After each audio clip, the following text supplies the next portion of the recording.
The 4 Decades of Rock on 106.1 Rock Radio. All this week, the 70s, prog, punk, and power cuts. Today, the movies. 4 decades of rock here on 106.1 at Rock Radio. We're talking movies, and if you're talking movies, one of the best people I know to talk to is Darren from Love Film. Hi, Darren. Hi, Steve. I've written down some of my favourites on a big sheet of paper in front of me. Go on. From the very beginning of that decade, like Yep. A Clockwork Orange. Yeah, amazing. Quite eye-watering in every single sense of the word, and probably not a bad reflection of the decade that was about to come, really. Cynical, nasty, but you couldn't take your eyes off it at all. As we walked along the flat block marina, I was calm on the outside, but thinking all the time. So now it was to be Georgie the General, saying what we should do and what not to do, and dim as his mindless, grinning bulldog.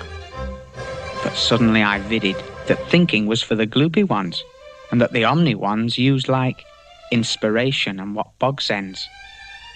For now it was lovely music that came to my aid.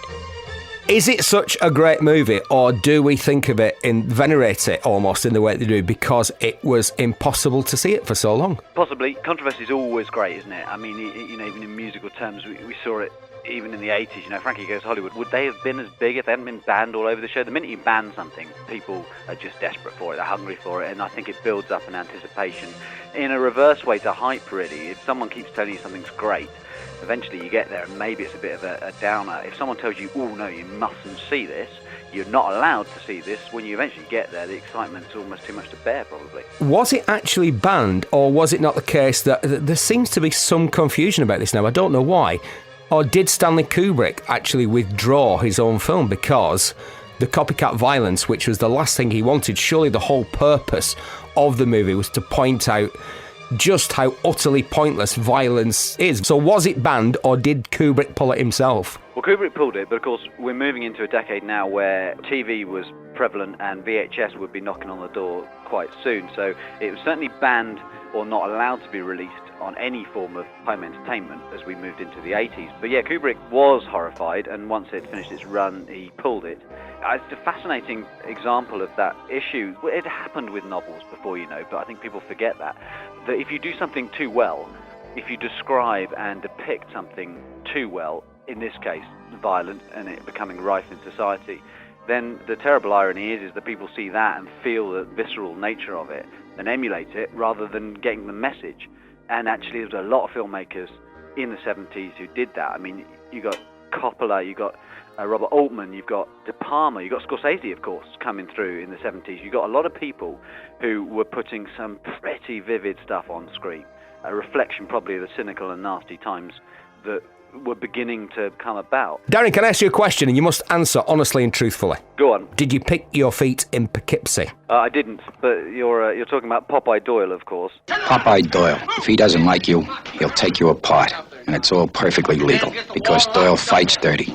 You want to take a ride there, fat man? And plays rough. Anybody want a milkshake? Doyle is bad news, but he's a good cop. I am talking about Popeye Doyle from The French Connection. Surely William Friedkin was the director, also the guy that directed The Exorcist. He had a particularly fruitful moment at the beginning of the 70s, Mr. Friedkin, did he not? There's a fascinating sort of darkness to the start of the 70s. We haven't even talked about Chinatown yet, but there's stuff going on there.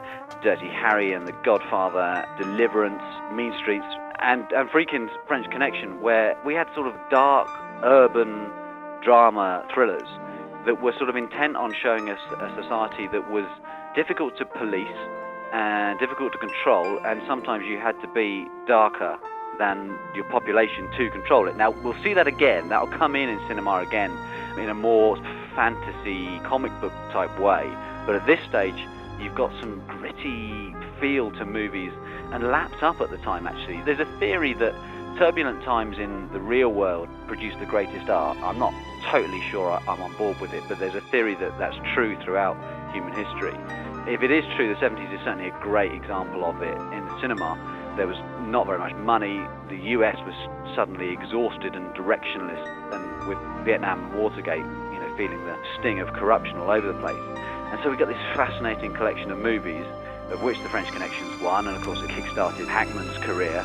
but it sits there amongst an awful lot of other stuff as well. Dirty Harry and Death Wish. I guess Mean Streets are quite near it in mood, but you've got Chinatown as well, which comes along with That is such a fantastic movie. I mean, the thing about Chinatown is it's one of the finest scripts ever written, really. It is almost perfect, beat for beat, I think. It's a pretty seedy old story, and Nicholson's, well, hero is one of those classic sort of anti-heroes. Jake Gitty's a special investigator, Private Eye.